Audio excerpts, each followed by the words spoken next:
ആകാശവാണി.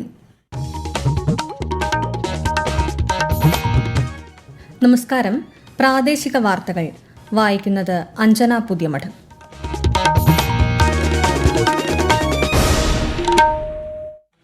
പ്രധാന വാർത്തകൾ. പശ്ചിമേഷ്യയിലെ സ്ഥിതിഗതികൾ ആശങ്കാജനകമാണെന്ന് പ്രധാനമന്ത്രി നരേന്ദ്രമോദി. ഇന്ത്യൻ പൌരന്മാരുടെ സുരക്ഷയ്ക്ക് പ്രഥമ പരിഗണനയെന്നും ലോക്സഭയിൽ നടത്തിയ പ്രസ്താവനയിൽ പ്രധാനമന്ത്രി. സംസ്ഥാനത്ത് നിയമസഭാ തെരഞ്ഞെടുപ്പിനുള്ള നാമനിർദ്ദേശ പത്രികാ സമർപ്പണം അവസാനിച്ചു. നാളെ സൂക്ഷ്മ പരിശോധന. പരസ്യപ്രചാരണം ഊർജിതമാക്കി മുന്നണികൾ. നിയമസഭാ തെരഞ്ഞെടുപ്പിൽ പോളിംഗ് 85% മറികടക്കാനാണ് ലക്ഷ്യമിടുന്നതെന്ന് മുഖ്യ തെരഞ്ഞെടുപ്പ് ഓഫീസർ രത്തൻ യു കേൽക്കർ. വോട്ടെടുപ്പിന് ഇനി 17 ദിവസങ്ങൾ. ശരണമന്ത്രങ്ങളാൽ മുഖരിതമായി ശബരിമല. 10 ദിവസത്തെ ഉത്സവത്തിന് കൊടിയേറി. ഗാർഹിക ഗതാഗത ആവശ്യങ്ങൾക്കുള്ള പ്രകൃതിവാതക വിതരണത്തിന് രാജ്യം പൂർണ്ണ സജ്ജമെന്ന് കേന്ദ്ര സർക്കാർ. ഹോർമുസ് കടലിടുക്ക് തുറക്കുന്നതിനായി ഇറാന് നൽകിയ സമയപരിധി 5 ദിവസം കൂടി നീട്ടി അമേരിക്ക. വാർത്തകൾ വിശദമായി. 2026 ധനകാര്യ ബില്ലിന്മേൽ ലോക്സഭയിൽ ചർച്ച പുരോഗമിക്കുന്നു. കേന്ദ്ര ധനമന്ത്രി നിർമ്മല സീതാരാമനാണ് ബിൽ സഭയിൽ അവതരിപ്പിച്ചത്. 2026 കോർപ്പറേറ്റ് നിയമ ഭേദഗതി ബിൽ സംയുക്ത പാർലമെന്ററി കമ്മിറ്റിക്ക് വിട്ടു. അതേസമയം രാജ്യസഭ ഇന്നത്തേക്ക് പിരിഞ്ഞു. പശ്ചിമേഷ്യയിലെ സ്ഥിതിഗതികൾ ആശങ്കാജനകമാണെന്ന് പ്രധാനമന്ത്രി നരേന്ദ്രമോദി. ലോക്സഭയിൽ ഈ വിഷയത്തിൽ പ്രസ്താവന നടത്തുകയായിരുന്നു അദ്ദേഹം. പശ്ചിമേഷ്യൻ സംഘർഷം ആഗോള സമ്പദ്വ്യവസ്ഥയ്ക്ക് വെല്ലുവിളിയാകുന്ന സ്ഥിതിയാണ് നിലനിൽക്കുന്നതെന്നും ഇന്ത്യൻ പൌരന്മാരുടെ സുരക്ഷയ്ക്കാണ് പ്രഥമ പരിഗണന നൽകുന്നതെന്നും പ്രധാനമന്ത്രി പറഞ്ഞു. समय पश्चिमी एशिया के हालत चिंताजनक है. अब इस संकट को 3 सप्ताह से ज्यादा हो रहा है. इसका पूरे विश्व की अर्थव्यवस्था पर, लोगों के जीवन पर बहुत ही विपरीत असर हो रहा है. इसलिए पूरी दुनिया इस संकट के जल्द से जल्द समाधान के लिए सभी पक्षों से आग्रह भी कर रही है. भारत के सामने भी इस युद्ध ने अप्रत्याशित चुनौतियां खड़ी कर दी हैं. ये चुनौतियां आर्थिक भी हैं, नेशनल सिक्योरिटी से जुड़ी भी हैं और मानवीय भी हैं.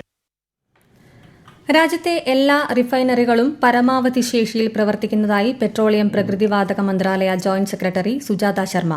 ഗാർഹിക ഗതാഗത ആവശ്യങ്ങൾക്കായുള്ള പ്രകൃതിവാതകം വിതരണത്തിനായി പൂർണ്ണ സജ്ജമാണെന്നും ന്യൂഡൽഹിയിൽ വാർത്താസമ്മേളനത്തിൽ അവർ അറിയിച്ചു. സംസ്ഥാനങ്ങളുടെയോ പ്രാദേശിക ഭരണകൂടങ്ങളുടെയോ കീഴിലുള്ള റെസ്റ്റോറന്റുകൾ, ഹോട്ടലുകൾ, വ്യാവസായിക ക്യാന്റീനുകൾ ഉൾപ്പെടെയുള്ളവയ്ക്ക് മുൻഗണന നൽകുമെന്നും ശ്രീമതി സുജാത ശർമ്മ വ്യക്തമാക്കി.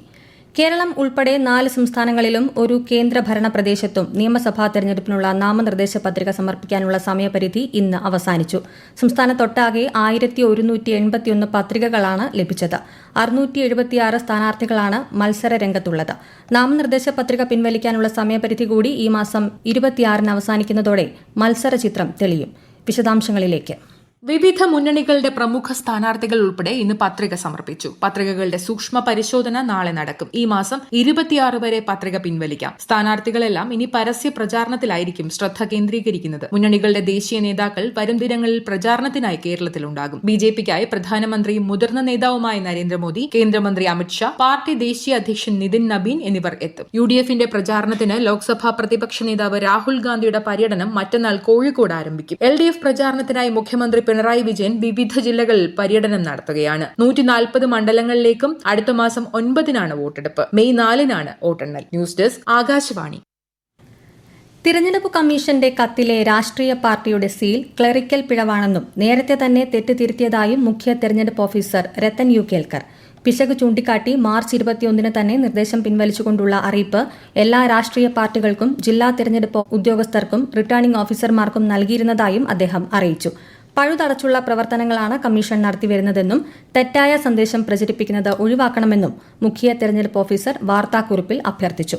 നിയമസഭാ തെരഞ്ഞെടുപ്പുമായി ബന്ധപ്പെട്ട കേന്ദ്ര വാർത്താ വിതരണ പ്രക്ഷേപണ മന്ത്രാലയത്തിന് കീഴിലുള്ള തിരുവനന്തപുരം പ്രസ് ഇൻഫർമേഷൻ ബ്യൂറോ വോട്ടറിവ് കൈപ്പുസ്തകം പുറത്തിറക്കി. മുഖ്യ തെരഞ്ഞെടുപ്പ് ഓഫീസർ രത്തൻ യു കേൽക്കർ പ്രകാശനം ചെയ്തു. ഒരു റിപ്പോർട്ട്. തിരുവനന്തപുരത്തെ പ്രാദേശിക മാധ്യമപ്രവർത്തകർക്കായി PIB സംഘടിപ്പിച്ച മാധ്യമ ശില്പശാലയിലാണ് കൈപ്പുസ്തകത്തിന്റെ പ്രകാശനം നടന്നത്. ഇത്തവണ തിരഞ്ഞെടുപ്പിൽ പോളിംഗ് 85% മറികടക്കാനാണ് ലക്ഷ്യമിടുന്നതെന്ന് ശ്രീ രത്തൻ യു ഖേൽക്കർ പറഞ്ഞു. കേരളത്തിൽ തന്നെ maximum number of highest polling percentage ഉണ്ടാവണം എന്നുള്ളതാണ് ഈ പ്രാവശ്യത്തിന്റെ നമുക്ക് ഏൽപ്പിച്ചിട്ടുള്ള ഒരു ദൗത്യം. കേരളത്തിന്റെ ഹിസ്റ്ററിയിൽ തന്നെ നമുക്ക് ഹയസ്റ്റ് പെർസെന്റേജ് ഓഫ് വോട്ടിംഗ് എന്ന് പറഞ്ഞാൽ 85% നമ്മൾ നിങ്ങളുടെ മീഡിയ വഴി എങ്ങനെയാണ് നിങ്ങൾക്ക് എത്തിക്കാൻ സാധിക്കുന്നത്. ഒരു പോസിറ്റീവ് പോസിറ്റീവ് മെസ്സേജ് നിങ്ങളോട് കൂടി നമുക്ക് ജനങ്ങളെ എത്തിക്കാൻ സാധിക്കണം. PIB പുറത്തിറക്കിയ തിരഞ്ഞെടുപ്പ് പുസ്തകം മാധ്യമപ്രവർത്തകർക്ക് ഏറെ സഹായകരമാകുമെന്ന് പരിപാടിയിൽ പങ്കെടുത്ത press information bureau additional director general B. Palaniswami പറഞ്ഞു. ഈ പുസ്തകത്തിൽ 1957 മുതലുള്ള കേരള നിയമസഭാ തെരഞ്ഞെടുപ്പുകളുടെ ചരിത്രവും 2021 നിയമസഭാ തെരഞ്ഞെടുപ്പിലെ മണ്ഡലം തിരിച്ചുള്ള പ്രധാന വിശദാംശങ്ങളും ഉൾപ്പെടുത്തിയിട്ടുണ്ട്. News desk Akashvani. കേന്ദ്ര ആഭ്യന്തര മന്ത്രാലയത്തിന് കീഴിൽ പ്രവർത്തിക്കുന്ന നർക്കോട്ടിക്സ് കൺട്രോൾ ബ്യൂറോയുടെ കൊച്ചി മേഖലാ ഓഫീസിൽ തിരഞ്ഞെടുപ്പിനോടനുബന്ധിച്ച് ലഹരി മരുന്ന് കടത്ത് പ്രവർത്തനങ്ങളുമായി ബന്ധപ്പെട്ട വിവരങ്ങൾ കൈമാറുന്നതിന് പ്രത്യേക കൺട്രോൾ റൂം രൂപീകരിച്ചു. നിയമസഭാ തെരഞ്ഞെടുപ്പ് ദിനം വരെ 24 മണിക്കൂറും 0484 242 5321 എന്ന ലാൻഡ് ലൈൻ പ്രവർത്തിക്കും. ഒമാനിൽ മിന്നൽ പ്രളയത്തിൽപ്പെട്ട് കാണാതായ പാലക്കാട് സ്വദേശി റംലയുടെ മൃതദേഹം കണ്ടെത്തി. ഒരു ദിവസം നീണ്ട തെരച്ചിലിനൊടുവിലാണ് മൃതദേഹം കണ്ടെത്തിയത്. അപകടത്തിൽ റംലയുടെ മകൻ യൂസഫ്, യാത്രാ സംഘത്തിൽ ഉണ്ടായിരുന്ന ഷംല എന്നിവർ മരിച്ചിരുന്നു. ഷംലയുടെ മൃതദേഹം നാട്ടിലെത്തിച്ചു. ഈ വാർത്തകൾ ആകാശവാണിയിൽ നിന്ന്. ആകാശവാണി വാർത്തകളും വാർത്താധിഷ്ഠിത പരിപാടികളും all India radio news Thiruvananthapuram YouTube ചാനലിലും @all India radio news Thiruvananthapuram Facebook പേജിലും AR News_ തിരുവനന്തപുരം ഇൻസ്റ്റഗ്രാം അക്കൌണ്ടിലും @AR News_TVM X ഹാൻഡിലും ലഭ്യമാണ്. ഉത്സവ ദിനങ്ങൾക്ക് തുടക്കം കുറിച്ച് ശബരിമല സന്നിധാനത്ത് ഇന്ന് കൊടിയേറ്റ് നടന്നു. ശരണമന്ത്രങ്ങളാൽ മുഖരിതമായ അന്തരീക്ഷത്തിലാണ് 10 ദിവസത്തെ ഉത്സവത്തിനുള്ള കൊടിയേറ്റ് തന്ത്രി കണ്ഠരര് മഹേഷ് മോഹനരുടെ കാർമ്മികത്വത്തിൽ നടന്നത്. നാളെ മുതൽ ഈ മാസം 31 വരെ ഉച്ചപൂജയ്ക്കും അത്താഴപൂജയ്ക്കും ശേഷം ഉത്സവബലിയും ശ്രീഭൂതബലിയും നടക്കും.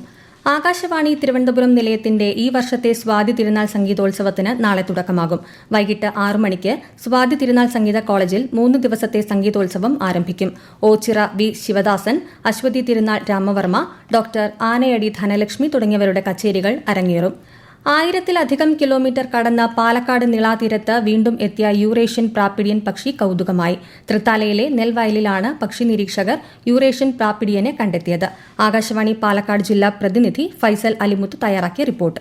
സാധാരണയായി യൂറോപ്പിലും മധ്യേഷ്യയിലുമാണ് ഈ പക്ഷിയെ കാണുന്നത്. ഭക്ഷണത്തിനും കാലാവസ്ഥാ മാറ്റങ്ങൾക്കുമനുസരിച്ച് ഇവ ദൂരങ്ങളിലേക്ക് യാത്ര ചെയ്യാറുണ്ട്. ശീതകാലത്താണ് ഇവ കൂടുതലായി സഞ്ചരിക്കുന്നത്. പക്ഷി നിരീക്ഷകർ നൽകുന്ന വിവരമനുസരിച്ച് ഈ പക്ഷി മുൻപ് പാലക്കാട് ജില്ലയിലെ അട്ടപ്പാടിയിലും നെല്ലിയാമ്പതിയിലും മലമ്പുഴയിലെ ചില പ്രദേശങ്ങളിലും വിരുന്നിനെത്തിയിട്ടുണ്ട്. തൃത്താലയിൽ നിന്ന് പക്ഷി നിരീക്ഷകനായ ഷിനോ ജേക്കബ് കൂറ്റനാടാണ് ഇത്തവണ വയലിന് മുകളിൽ വട്ടമിട്ട് പറക്കുന്ന യൂറേഷ്യൻ പ്രാപ്പിഡിയന്റെ ചിത്രം പകർത്തിയത്.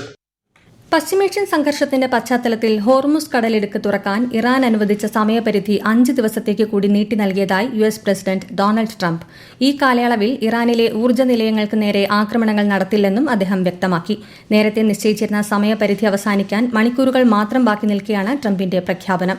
രാജ്യത്തെ ഓഹരി വിപണികളിൽ നഷ്ടം. സെൻസെക്സ് 1837 പോയിന്റ് കുറഞ്ഞ് 72,696-ലും നിഫ്റ്റി 602 പോയിന്റ് താഴ്ന്ന് 22,513-ലും വ്യാപാരം അവസാനിപ്പിച്ചു. സ്വർണ്ണവില ഇന്ന് വീണ്ടും കുറഞ്ഞു.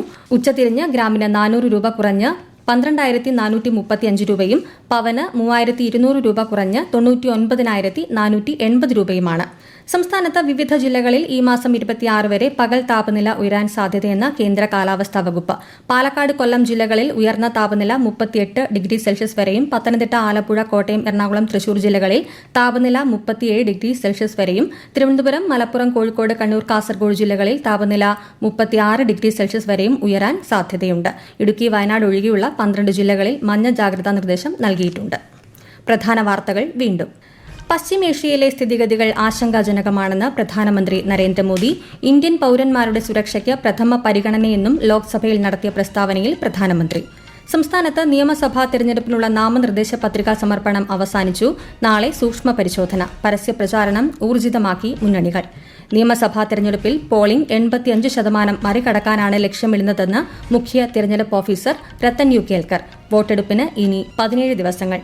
ശരണമന്ത്രങ്ങളാൽ മുഖരിതമായി ശബരിമല. 10 ദിവസത്തെ ഉത്സവത്തിന് കൊടിയേറി. ഗാർഹിക ഗതാഗത ആവശ്യങ്ങൾക്കുള്ള പ്രകൃതിവാതക വിതരണത്തിന് രാജ്യം പൂർണ്ണ സജ്ജമെന്ന കേന്ദ്ര സർക്കാർ. ഹോർമുസ് കടലിടുക്ക് തുറക്കുന്നതിനായി ഇറാന് നൽകിയ സമയപരിധി 5 ദിവസം കൂടി നീട്ടി അമേരിക്ക. പ്രാദേശിക വാർത്തകൾ കഴിഞ്ഞു. അടുത്ത വാർത്താ പ്രക്ഷേപണം രാത്രി 7:25.